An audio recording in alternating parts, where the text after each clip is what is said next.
Wow, kabar baik timnas Indonesia hari ini.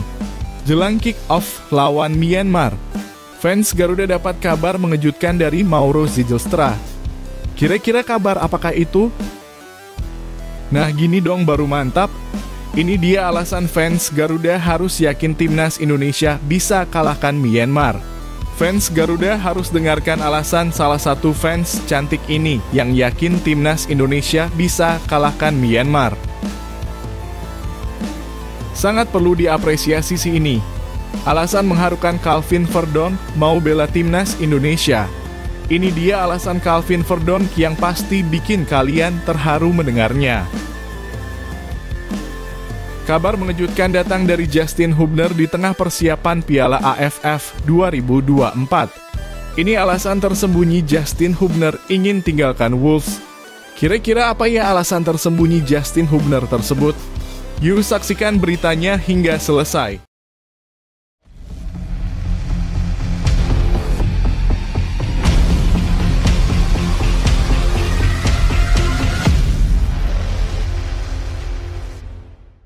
Mohon subscribe channel Timnasku Indonesia agar tidak ketinggalan informasi Timnas Indonesia.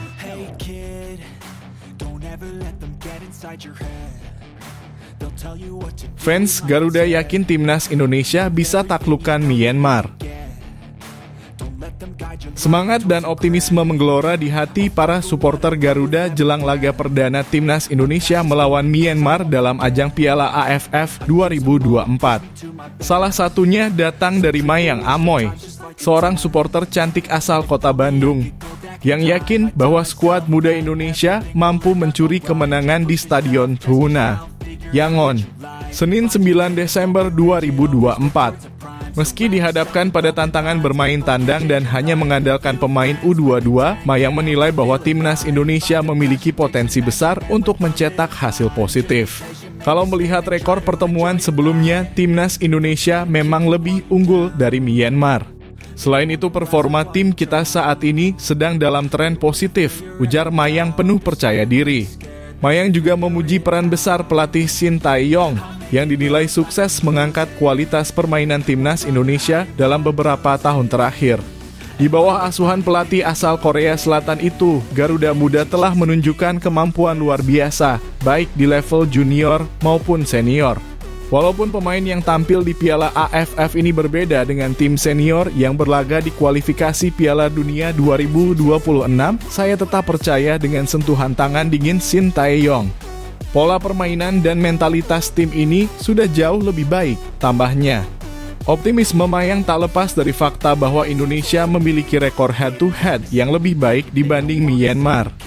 Dari 16 pertemuan terakhir, Garuda unggul dengan 9 kemenangan, 3 hasil imbang, dan hanya 4 kali kalah. Selain itu, meski mayoritas pemain di bawah usia 22 tahun, banyak di antara mereka yang sudah berpengalaman di Liga 1 dan bahkan bermain di luar negeri. Nama-nama seperti Marcelino Ferdinand, Rafael Struijk, hingga Arkan Kakak disebut-sebut sebagai kunci permainan Indonesia di laga nanti malam. Saya yakin pemain-pemain muda ini akan bermain maksimal. Mereka juga pasti ingin menunjukkan bahwa mereka layak membela nama Indonesia di ajang internasional, kata Mayang. Laga ini menjadi momen pembuktian bagi Garuda Muda untuk menunjukkan taringnya di pentas Asia Tenggara. Para fans di tanah air pun sudah tak sabar menantikan kemenangan Indonesia. Bagaimana dengan Anda? Tulis prediksi skor Anda untuk laga melawan Myanmar di kolom komentar. Apakah Anda yakin Garuda Muda akan membawa pulang 3 poin? Berikan juga semangat untuk para pemain kita yang sedang berjuang di lapangan.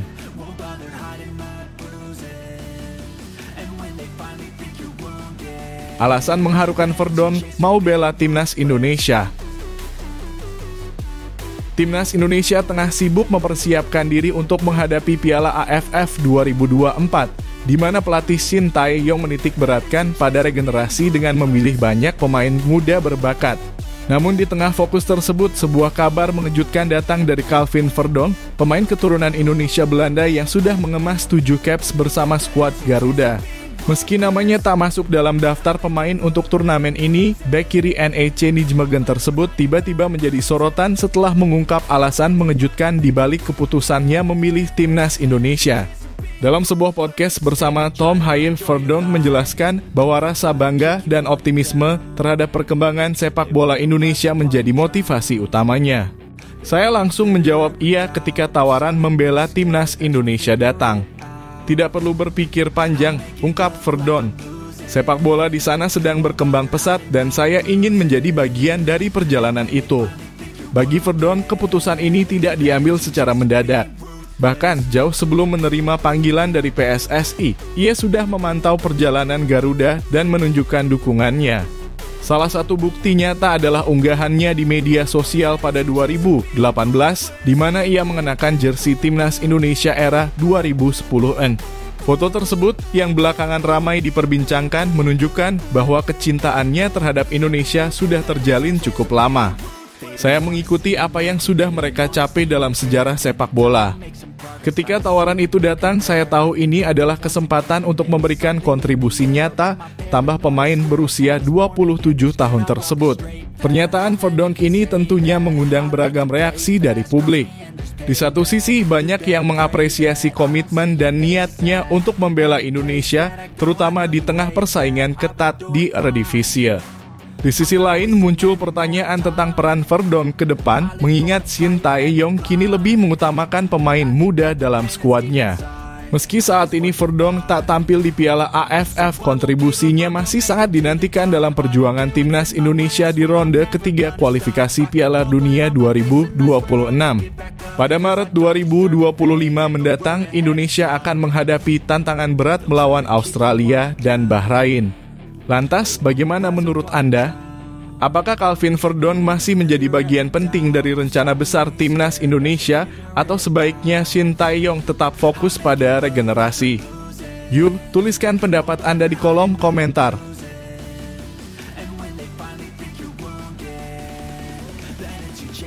Formasi Timnas Indonesia jelang lawan Myanmar.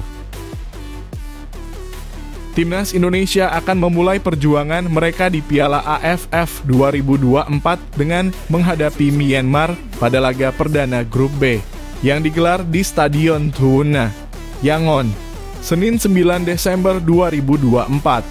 Pertandingan ini menjadi tantangan awal bagi skuad Garuda Muda yang dipimpin oleh pelatih Shin Tae-yong.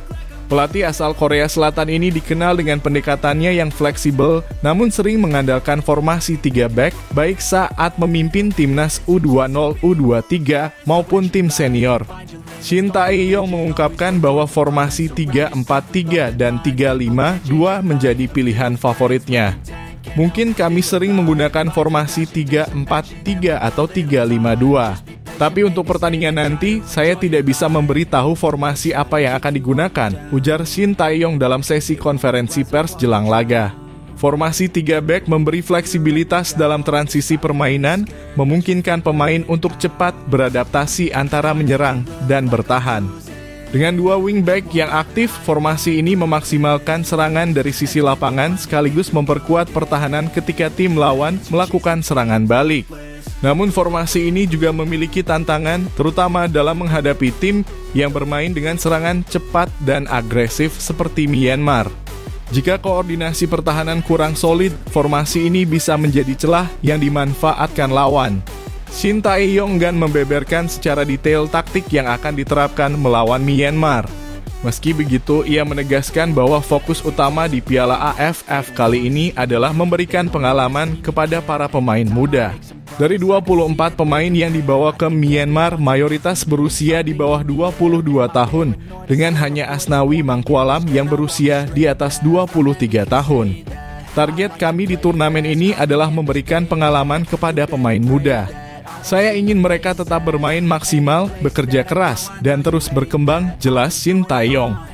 Selain Myanmar, Indonesia akan menghadapi Vietnam, Laos, dan Filipina di Grup B. Kemenangan di laga pembuka ini sangat penting untuk membangun momentum dan kepercayaan diri, terutama bagi para pemain muda. Dengan gaya bermain Myanmar yang dikenal agresif, keputusan Shin Tae-yong terkait formasi dan strategi akan sangat menentukan. Apakah ia tetap menggunakan formasi 3-4-3 atau beralih ke pendekatan yang lebih defensif untuk mengamankan poin? Bagaimana menurut Anda, apakah formasi 3 back adalah strategi terbaik untuk menghadapi Myanmar? Atau apakah Shin Tae-yong sebaiknya mencoba pendekatan yang lebih konservatif? Yuk bagikan pendapat Anda di kolom komentar.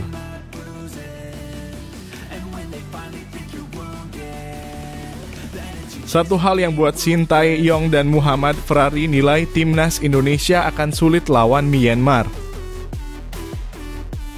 Timnas Indonesia tengah bersiap untuk menghadapi tantangan pertama di grup B Piala AFF 2024 melawan Myanmar, yang akan berlangsung di Stadion Tohoona, Yangon, pada Senin 9 Desember 2024. Jelang laga ini, pelatih Shin Tae-yong memberikan kabar mengejutkan mengenai tantangan besar yang dihadapi skuad Garuda Muda. Dalam sesi jumpa pers, Shin Tae-yong menegaskan bahwa Myanmar bukanlah lawan yang bisa diremehkan.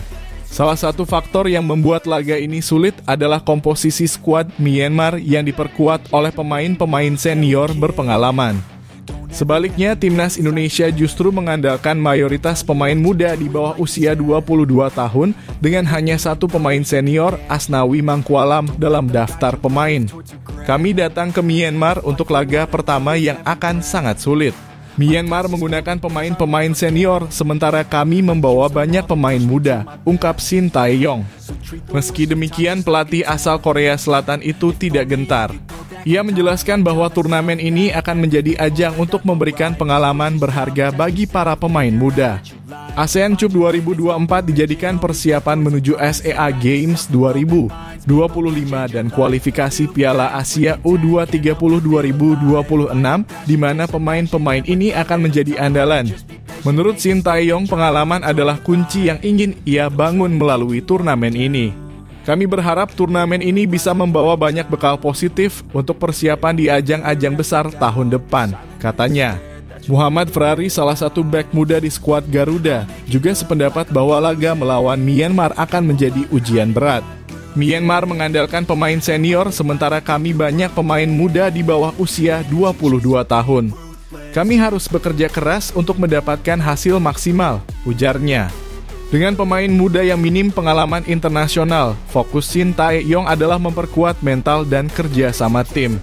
Pelatih berusia 54 tahun itu optimis bahwa meski dihadapkan pada tantangan berat, para pemainnya dapat menunjukkan perkembangan signifikan di lapangan. Dengan Myanmar yang diperkuat oleh skuad senior, apakah keputusan Shin Tae-yong membawa mayoritas pemain muda adalah langkah yang tepat? Bisakah pengalaman yang minim diimbangi dengan semangat dan kerja keras? Yuk bagikan pendapat Anda di kolom komentar. Mari kita dukung perjuangan Garuda Muda dan saksikan bagaimana mereka menghadapi tantangan pertama di Piala AFF 2024.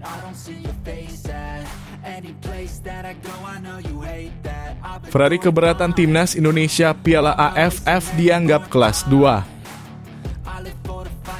Bek muda timnas Indonesia Muhammad Ferrari menolak tegas anggapan bahwa skuad Garuda di Piala AFF 2024 adalah tim kelas 2. Dengan mayoritas pemain muda di dalam skuad, ia menegaskan bahwa timnas Indonesia tetap memiliki kualitas untuk bersaing dan bahkan mengalahkan tim-tim besar di Asia Tenggara, termasuk Myanmar, lawan pertama mereka.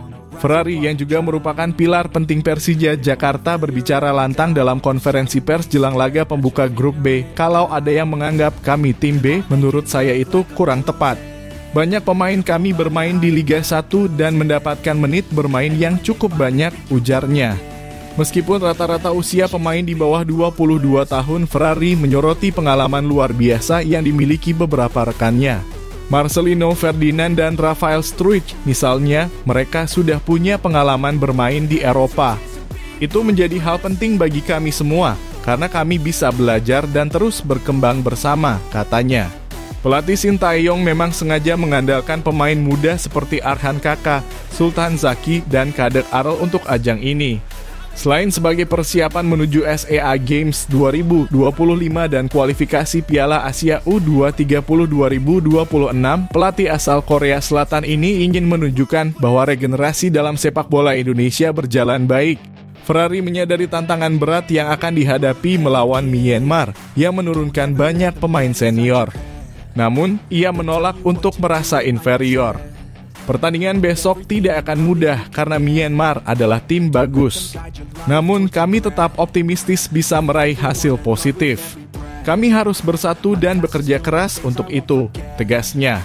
Laga melawan Myanmar ini tidak hanya menjadi ujian, tetapi juga ajang pembuktian bahwa timnas Indonesia mampu bersaing dengan skuad manapun terlepas dari usia pemainnya. Rekor sejarah mendukung optimisme tersebut dengan Indonesia meraih 9 kemenangan dari 16 pertemuan terakhir melawan Myanmar. Piala AFF 2024 menjadi momen penting bagi timnas Indonesia untuk menunjukkan potensi dan kualitas mereka. Meski menghadapi tekanan dan keraguan dari berbagai pihak, skuad Garuda tetap fokus dan penuh semangat menghadapi tantangan di grup B. Bagaimana menurut Anda? Apakah para pemain muda ini bisa membuktikan bahwa mereka layak disebut sebagai tim terbaik Indonesia? Tulis dukungan Anda di kolom komentar dan berikan semangat kepada para pemain yang akan berlaga.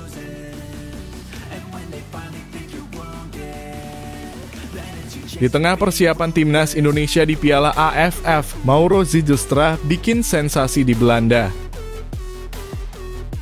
Sebentar lagi timnas Indonesia akan memulai langkah mereka di Piala AFF 2024 dengan laga pembuka melawan Myanmar.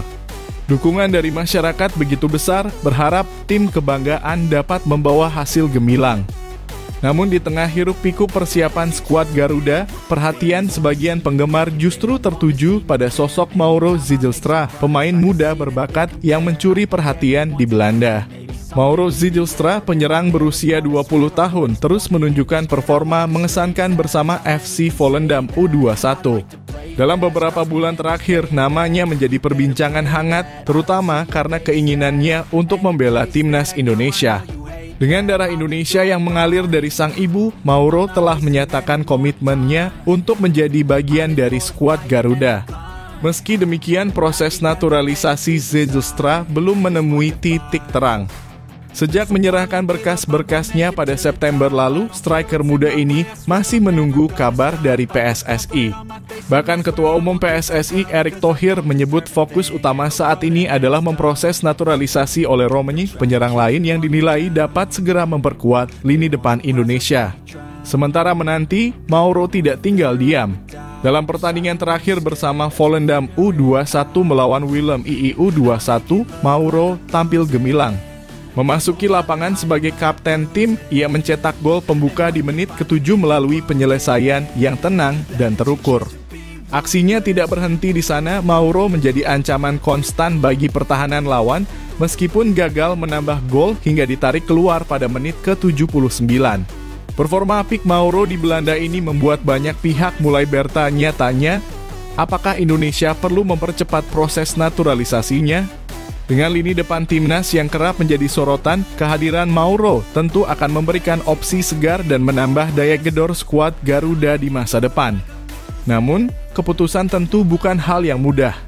PSSI harus mempertimbangkan banyak aspek, mulai dari kebutuhan taktis hingga kesiapan Mauro sendiri untuk bermain di level internasional.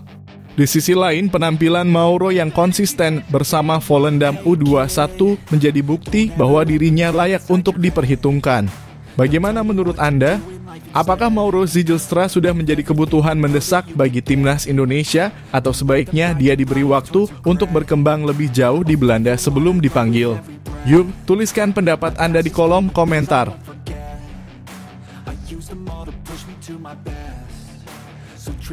Alasan Justin Hubner ingin tinggalkan Wolves. Karier seorang pemain muda di dunia sepak bola memang penuh dengan lika-liku dan bek muda timnas Indonesia Justin Hubner menjadi salah satu contohnya. Hubner yang sebelumnya menjadi andalan di tim U21 Wolverhampton Wanderers (Wolves), kini harus menghadapi kenyataan pahit, sulitnya mendapatkan menit bermain. Salah satu alasan utama di balik keputusan Hubner untuk meninggalkan Wolves adalah ironi nasib yang ia alami dibandingkan rekannya di tim U21 Pedro Neto. Neto yang pernah bermain bersama Hubner di Wolves U21 kini bersinar sebagai salah satu bintang Chelsea.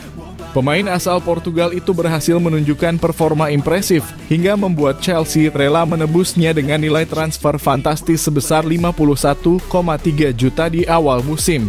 Sementara Neto terus mencatatkan namanya sebagai pemain andalan di tim utama Chelsea, Hubner justru mengalami stagnasi. Musim ini ia hanya tampil sekali di Premier League 2 kompetisi yang diperuntukkan bagi pemain muda. Minimnya waktu bermain inilah yang membuat Hubner merasa frustrasi dan mempertimbangkan hengkang demi menjaga kariernya tetap berkembang.